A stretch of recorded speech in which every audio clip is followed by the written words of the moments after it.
Haleluya. Puji Tuhan, kita percaya bahwa janji Tuhan tidak pernah gagal, amin. Dia menyediakan setiap apa yang kita perlukan. Bahkan dia membuka jalan ketika kita butuh jalan. Haleluya. Dan saya percaya hari ini saudaraku boleh ada menikmati kehadiran Tuhan. Itu semua karena berkat dan kebaikan Tuhan. Saudara sehat, amin. Saudara diberkati Tuhan, amin. Haleluya. Siap dengar firman Tuhan? Yes, haleluya. Nah hari ini saudaraku, pagi hari ini, baik kita di tempat ini maupun yang ada di rumah, saya memberi judul yaitu tentang kuasa kehadirannya. Ya, menjelang kenaikan Tuhan Yesus di hari Kamis nanti, kita peringati Yesus hidup 40 hari bersama-sama dengan murid-muridnya sebelum dia naik ke sorga. Dan itu yang akan kita bahas pagi hari ini. Kuasa kehadirannya. Kisah para Rasul pasal yang pertama, ayat yang ketiga. Saudara, saya akan bacakan buat kita semua. Sudah saya tampilkan di layar LED, saudara bisa ikuti. Kalau saudara ada Alkitab, saudara bisa buka juga Alkitab. Supaya dalam perikop ini juga dapat memberkati saudara ya. Kuasa kehadirannya. Kisah para Rasul pasal yang pertama ayat ketiga. Kepada mereka ia menunjukkan dirinya setelah penderitaannya selesai. Dan dengan banyak tanda ia membuktikan bahwa ia hidup. Sebab selama 40 hari ia berulang-ulang menampakkan diri dan berbicara kepada mereka tentang kerajaan Allah. Saya tulis tebal di situ saudaraku, menunjukkan dirinya. Ia menunjukkan dirinya. Ia memberikan banyak tanda dan ia membuktikan bahwa ia hidup. Yesus hidup, Tuhan kita hidup, amin. Bahkan di situ dikatakan ia berulang-ulang menampakkan diri. Kalau berulang-ulang menampakkan diri dalam waktu 40 hari sebelum dia naik ke sorga, tentunya ada maksud Tuhan. Mengapa dia harus berulang-ulang membuktikan, menampakkan diri, bahkan berbicara tentang kerajaan Allah. Saudaraku dalam kasih Tuhan, di dalam pendahuluan saya menulis di sini banyak perubahan.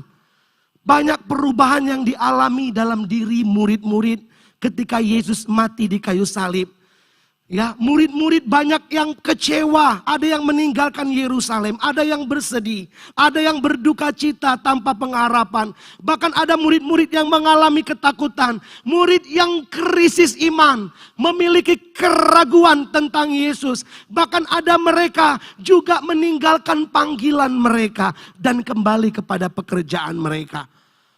Bahkan terlebih lagi saudaraku, ketika mereka tahu mayat Yesus hilang, saudaraku, murid-murid mengalami banyak keraguan. Ini kondisi murid-murid pada waktu itu. Dan saya percaya mengapa Yesus selama 40 hari menampakkan diri, menunjukkan diri, memberi tanda-tanda, bahkan membicarakan kerajaan Allah kepada murid-murid. Ada tujuan yang dijelaskan di dalam pasal 1 ayat 3 ini secara berulang-ulang. Yaitu tujuannya saudaraku, dia ingin menyatakan bahwa dia hidup hadir pada waktu itu. Dan dia hidup bertata menjadi raja dan berkerajaan baik saat ini maupun saat yang akan datang. Tujuan yang pertama saya menulis di sini, Yesus menampakkan diri berulang-ulang untuk memulihkan keadaan murid-murid. Yesus tahu persis yang dialami murid-murid pada waktu itu. Ketika Yesus mati di kayu salib, mereka terpencar, kabur. Ada yang pergi, ada yang bersembunyi, ada yang ketakutan. Dan tahu Yesus apa yang dialami murid-murid. Tetapi ketika dia berulang-ulang menampakkan diri kepada murid-murid. Yang pertama, Yesus ingin melenyapkan ketakutan yang dialami murid-murid pada waktu itu. Yohanes 20 cepat saya akan baca ayat 19. Ketika hari sudah malam, pada hari pertama minggu itu, berkumpullah murid-murid Yesus di suatu tempat dengan apa? Pintu-pintu yang terkunci. Karena mereka takut. Mereka dilanda, mereka dipenuhi rasa takut kepada orang-orang Yahudi. Kalau guru dibunuh, mereka pun terancam untuk dibunuh. Pada waktu itulah datanglah Yesus nih. Datanglah Yesus menampakkan diri dan berdiri di tengah-tengah mereka dengan tubuh yang sempurna dan berkata, damai sejahtera bagi kamu. Saudaraku, tujuan Yesus menampakkan diri banyak selama 40 hari. Tetapi dia rindu melenyapkan setiap ketakutan yang dialami murid-murid. Ada banyak alasan manusia untuk takut. Takut masa depan, takut keperluan, takut kebutuhan hidup, takut menghadapi tantangan, takut menghadapi dunia ini. Ya, kami pun sebagai hamba-hamba Tuhan tentunya pernah mengalami rasa takut ini. Tetapi ketika kita ingat Yesus hidup, dia melenyapkan ketakutan. Amin. Yang kedua dikatakan dia memulihkan keadaan murid-murid dengan meyakinkan iman yang ragu. Yohanes 20 ayat 25. Maka kata murid-murid yang lain itu kepadanya, kami telah melihat Tuhan. Tetapi Thomas berkata kepada mereka, sebelum aku melihat bekas paku pada tangannya, dan sebelum aku mencucukkan jariku ke dalam bekas paku itu, dan mencucukkan tanganku ke dalam lambungnya, sekali-kali aku tidak akan percaya.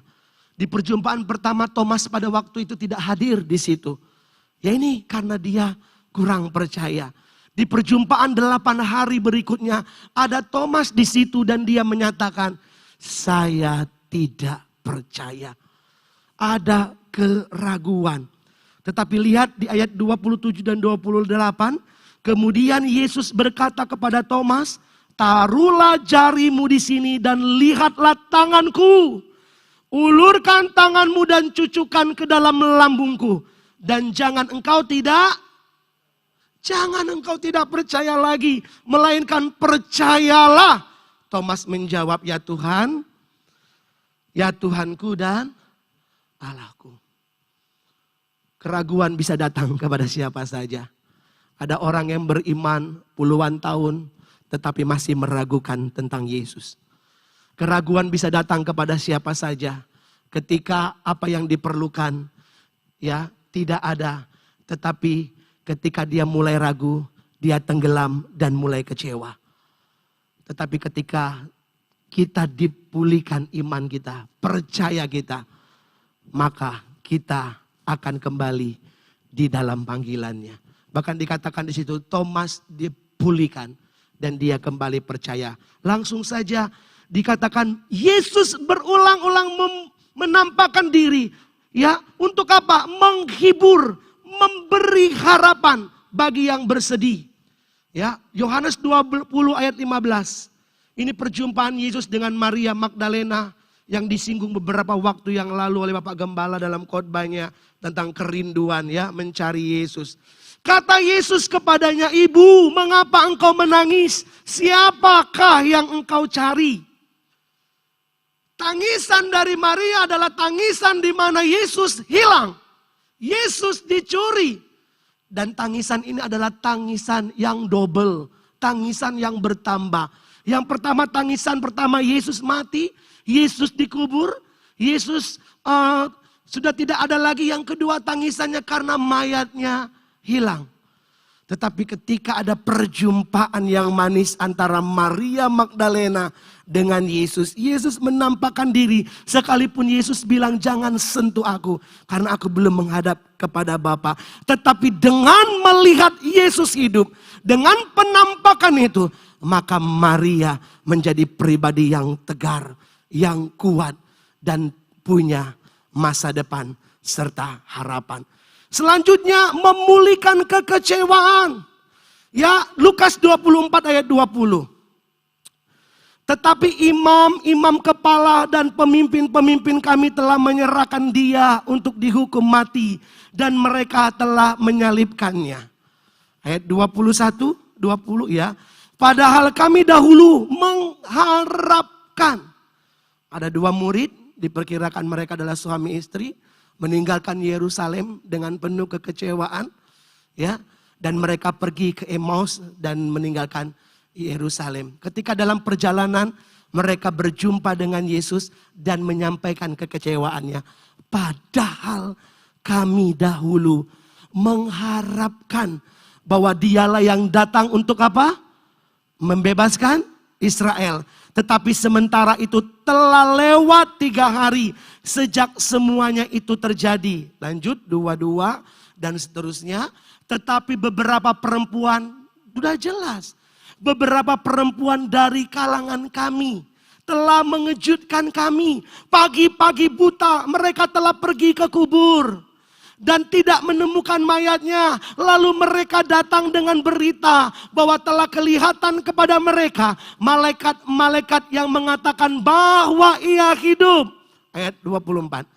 Dan beberapa teman kami telah pergi. Teman kami katakan telah pergi ke kubur itu dan mendapati bahwa memang benar yang dikatakan perempuan-perempuan itu. Tetapi dia tidak mereka lihat. Kecewa saudara informasi ini ya.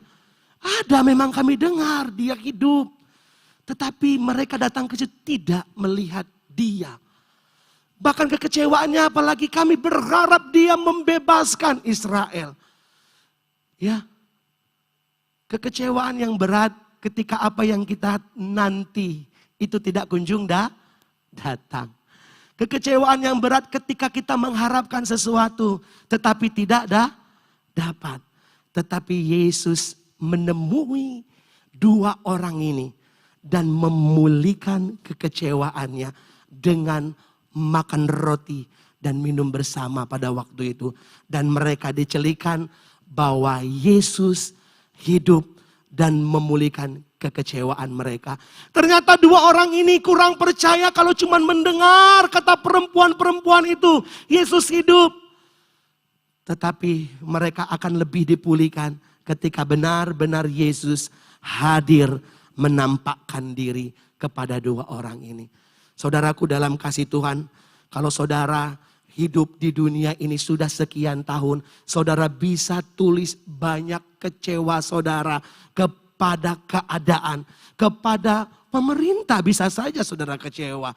Bisa juga kecewa kepada saudara. Banyak kecewa saudara.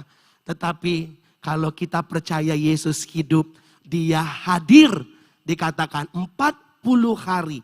40 hari ini kalau kami pelajari ya, angka dalam Alkitab proses. 40 hari ini adalah jalan kehidupan. 40 hari ini adalah perjalanannya hidup manusia. Kalau kita ingat Musa 40 tahun ada di Mesir, 40 tahun ada di mertuanya, 40 tahun ada di padang gurun.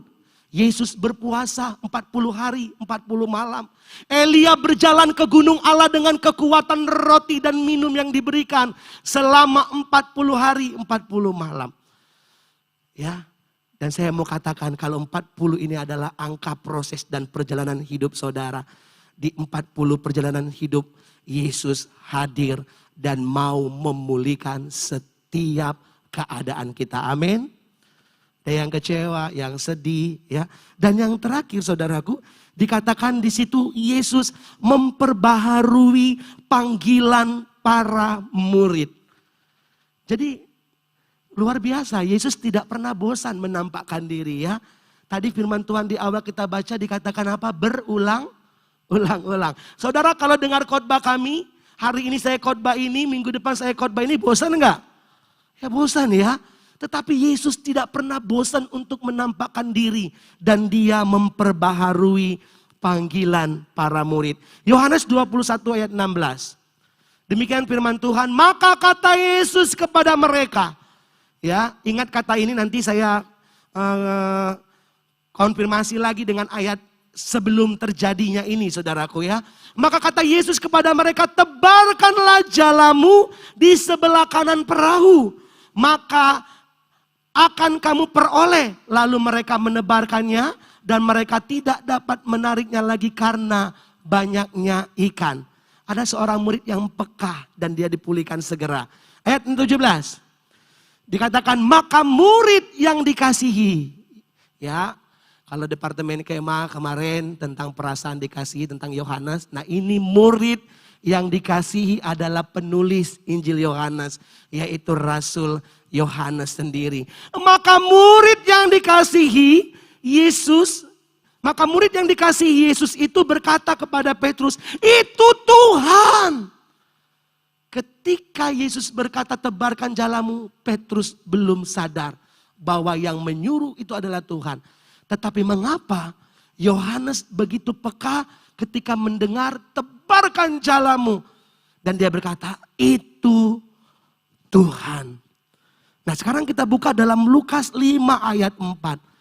Ternyata ini yang diingat Yohanes dan tidak diingat oleh Petrus.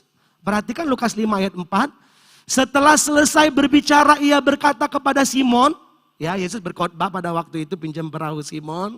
Petrus bilang aduh gak dapat apa-apa dan sebagainya. Lalu Yesus berkata kepada Simon. Bertolaklah ke tempat yang dalam dan tebarkanlah jalamu. Bahasa ini diulang dan diingat oleh Yohanes. Pak Simon, Yohanesnya mana di ayat ini? Yohanes ada di situ saudaraku. Kalau saudara nanti ending terakhirnya Petrus panggil Yohanes untuk membantu dia. Ternyata Yohanes dengar kata tebarkan jalamu untuk menangkap ikan. Ayat 6. Dan setelah mereka melakukannya mereka menangkap sejumlah besar ikan. Sehingga jala mereka mulai koyak. Selanjutnya. Lalu mereka memberi isyarat kepada teman-temannya di perahu. Nah kalau ada ayat selanjutnya saudara senang baca. Ya periksa di situ. Teman-teman di sini ada Yohanes di situ. Apa maksudnya saudaraku? Ya ternyata Yesus menampakkan diri. Memulihkan panggilan mereka. Panggilan apa? Panggilan engkau menjala ikan. Tetapi hari ini aku panggil engkau menjadi penjala manusia. Diingatkan kembali, dipulihkan kembali. Ada banyak alasan untuk kita berhenti melayani. Ya, ada banyak alasan saudaraku.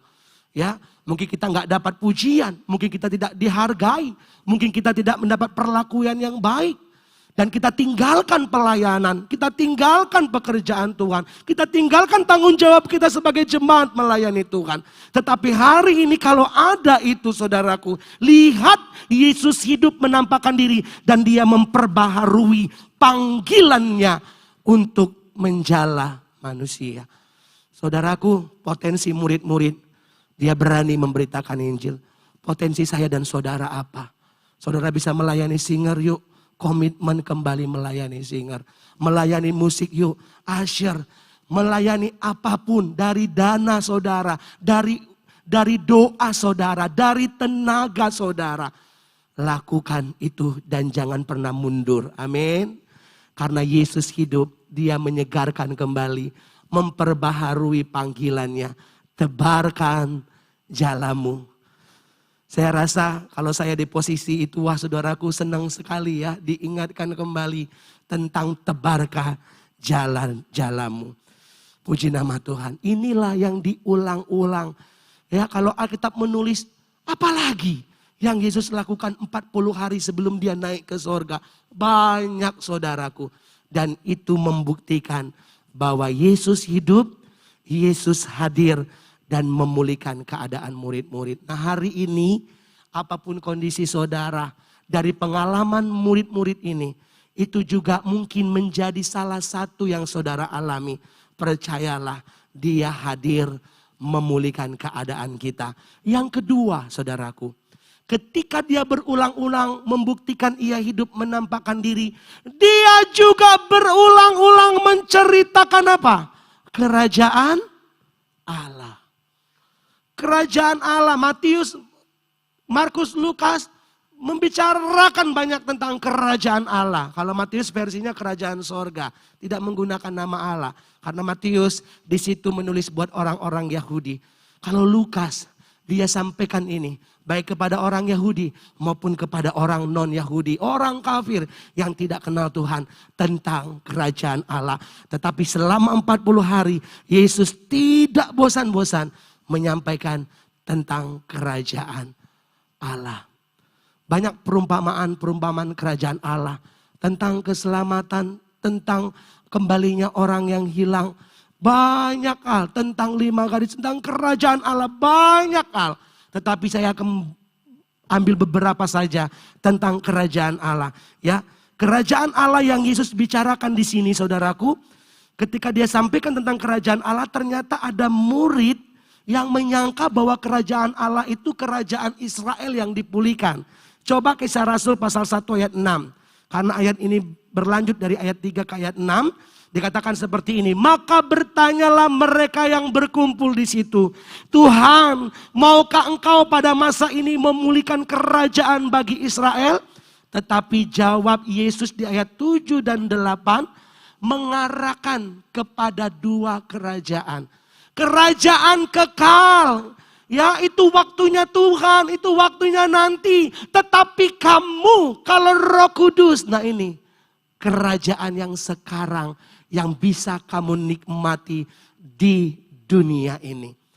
Kerajaan masa sekarang. Artinya apa kerajaan masa sekarang? Kerajaan di mana Tuhan hadir, Roh Kudusnya hadir, dan dia berkerajaan di tengah ibadah kita, di dalam diri kita, di rumah tangga kita, dan di seluruh kehidupan kita.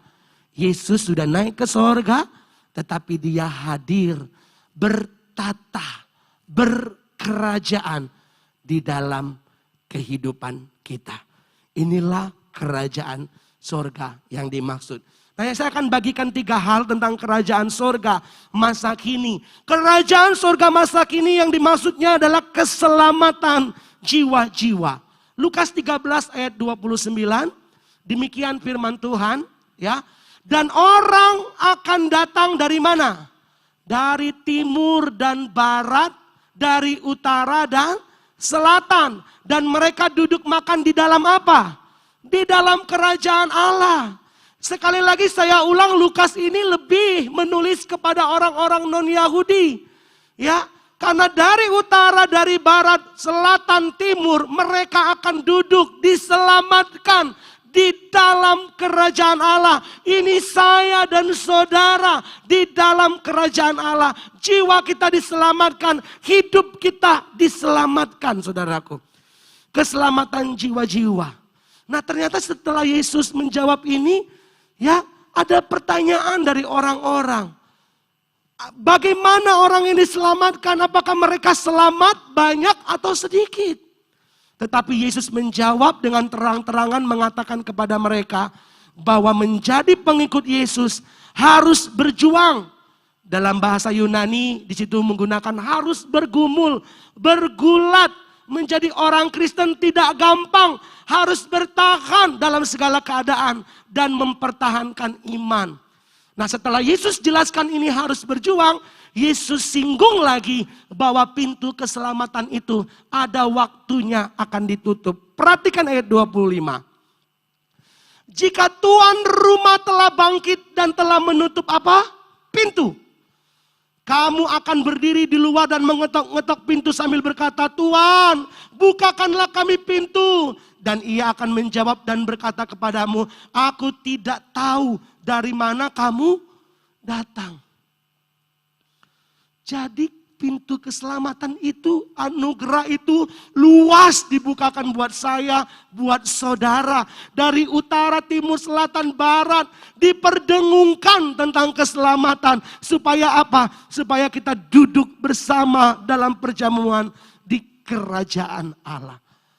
Saudaraku dalam kasih Tuhan. Setelah kita perhatikan ini saudaraku, kita bersyukur kita sudah diselamatkan. Dan Yesus berulang-ulang sampaikan kerajaan Allah tentang keselamatan setiap orang. Perhatikan di Kisah Para Rasul 1 ayat 8. Dikatakan seperti ini. Tetapi kamu akan menerima kuasa kalau Roh Kudus turun ke atas kamu. Dan kamu akan menjadi saksiku di mana? Di Yerusalem, di seluruh Yudea, Samaria, sampai ke ujung bumi. Bersyukur kita diselamatkan. Bagaimana dengan keluarga kita? Bagaimana dengan orang tua kita? Bagaimana dengan teman sekerja kita? kita rindu mereka diselamatkan. Pintu itu masih dibukakan. Dan Yesus berulang-ulang menceritakan ini. Bahkan ketika dia naik ke sorga, di Matius 28 ayat 19 dikatakan apa? Pergilah, jadikanlah semua siapa? Suku tertentu? Siapa? Daerah tertentu? Semua bangsa muridku. Dan baptislah mereka dalam nama Bapa, Anak dan Roh Kudus. Dan ajarlah mereka melakukan segala sesuatu yang telah kuperintahkan kepadamu. Ketahuilah, aku menyertai kamu senantiasa pada akhir zaman.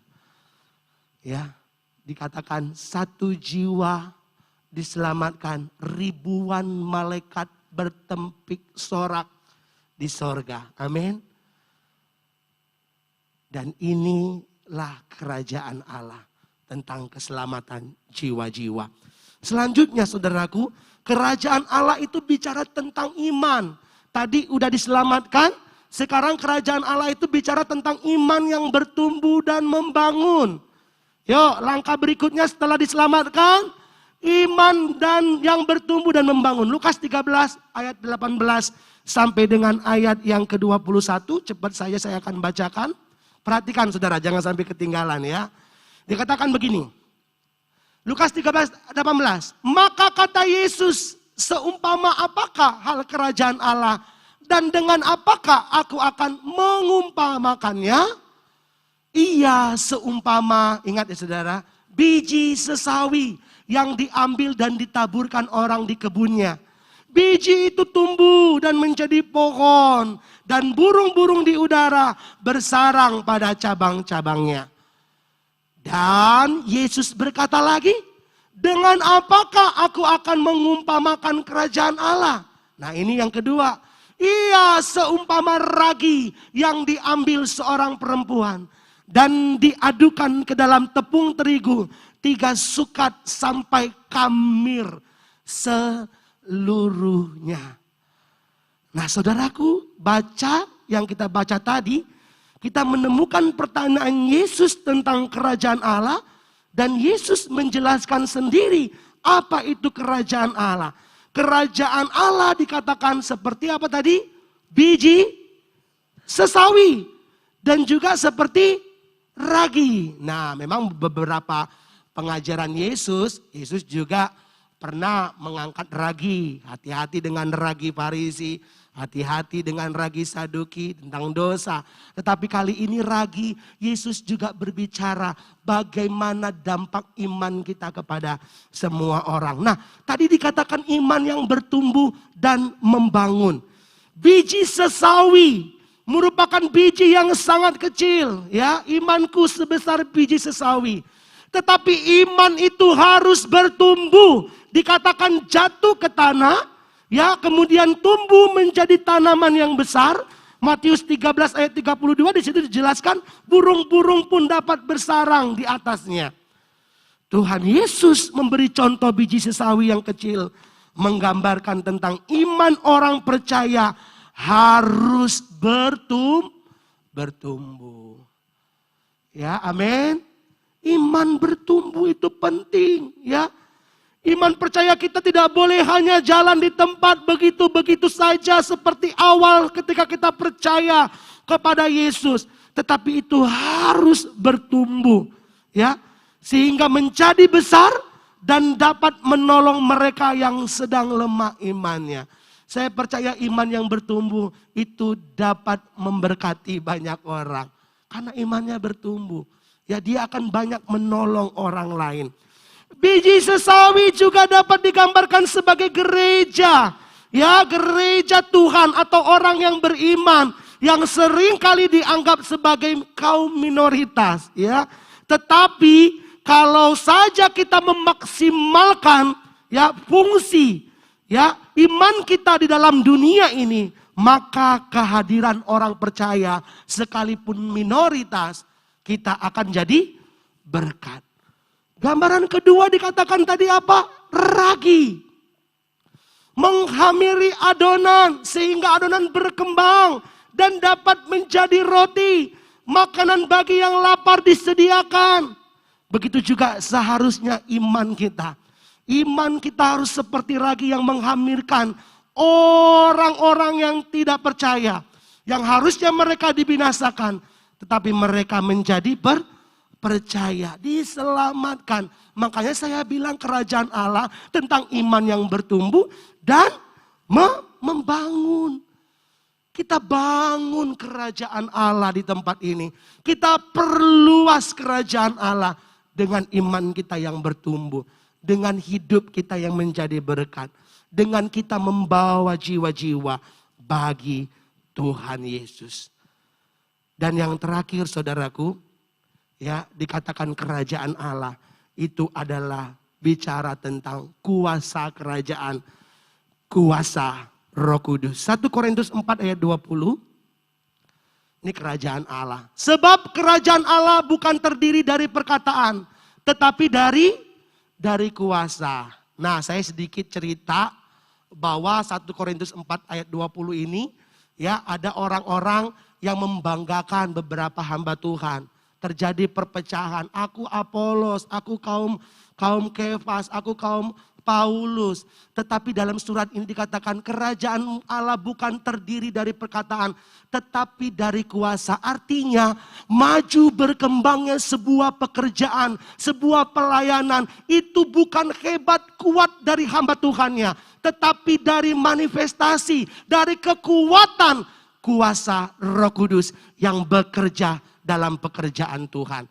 Jadi dalam hal ini kita dapat gambaran. Ternyata kerajaan Allah itu bicara tentang dunamis. Kuasa yang dikerjakan oleh Roh Kudus. Itu kerajaan Allah. Kalau saudara buka Roma 17. Kerajaan Allah bukan makan dan minum. Tetapi kerajaan Allah itu bicara kebenaran. Damai sejahtera. Sukacita dari Roh Kudus. Roh Kuduslah yang memberikan kita sukacita. Yang membawa kita dalam kebenaran. Nah, kebenaran ini artinya melakukan perbuatan. Bertindak sesuai dengan kebenaran. Itu Roh Kudus yang memampukan. Bahkan sukacita di tengah masalah, kondisi sulit. Dan itu karya Roh Kudus. Artinya apa? 40 hari Yesus menampakkan diri kepada murid-murid. Tetapi ketika Yesus naik ke sorga, dia berkerajaan. Artinya apa? Dia mencurahkan Roh Kudusnya. Roh Kudus yang dapat diterima oleh orang percaya di mana saja. Bukan hanya di Yerusalem, tetapi kepada semua suku dan bangsa. Roh Kudus diberikan. Dan itu juga diberikan kepada kita. Amin. Jadi tidak heran ada anak Tuhan terus bersukacita, terus kuat, terus dimampukan. Karena ada kuasa yang bekerja di dalam hidup mereka. Perhatikan Kisah Rasul 1 ayat yang kelima. Di situ dikatakan sebab, dari ayat 4 dulu ya. Pada suatu hari ketika ia makan bersama-sama dengan mereka. Ini pesan Yesus. Lanjut tadi kan ayat 3, ini ayat 4. Ia melarang mereka meninggalkan Yerusalem. Dan menyuruh mereka tinggal di situ. Menantikan janji Bapa. Yang demikian katanya. Telah kamu dengar daripadaku apa? Ayat 5. Sebab Yohanes membaptis dengan air. Tetapi tidak lama lagi kamu akan dibaptis dengan apa? Dengan Roh Kudus. Tetapi kamu akan menerima apa?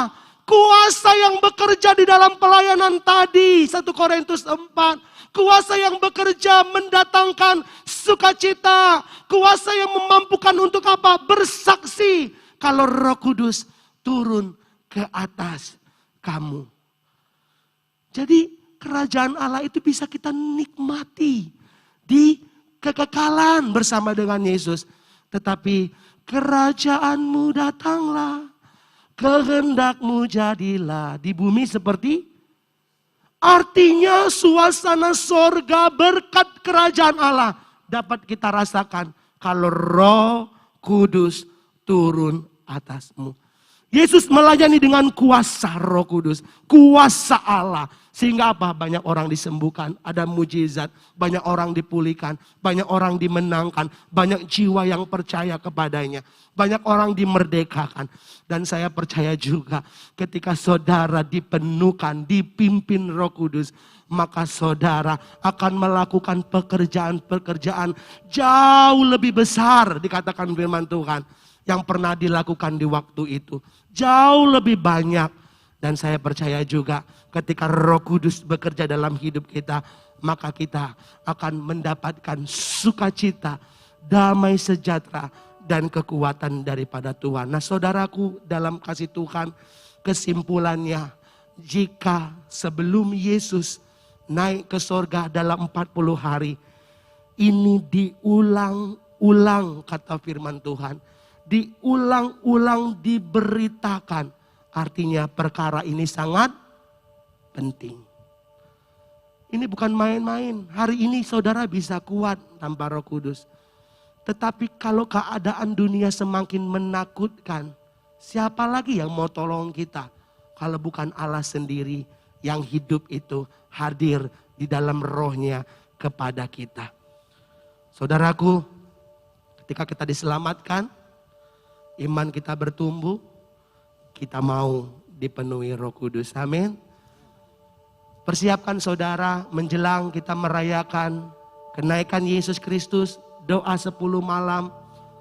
Gunakan kesempatan ini. Tuhan, kami rindu dipenuhkan kuasa Roh Kudus. Saudara yang belum dibaptis, Tuhan, saya mau dibaptis oleh kuasa Roh Kudus. Saudara yang udah dibaptis tapi sudah lama sekali saudara tidak ada persekutuan kerajaan sorga, persekutuan bersama Roh Kudusnya. Penuhi kami Tuhan pada saat siang hari ini. Bahkan miliki penundukan diri untuk saudara mau dipimpin Roh Kudus. Haleluya.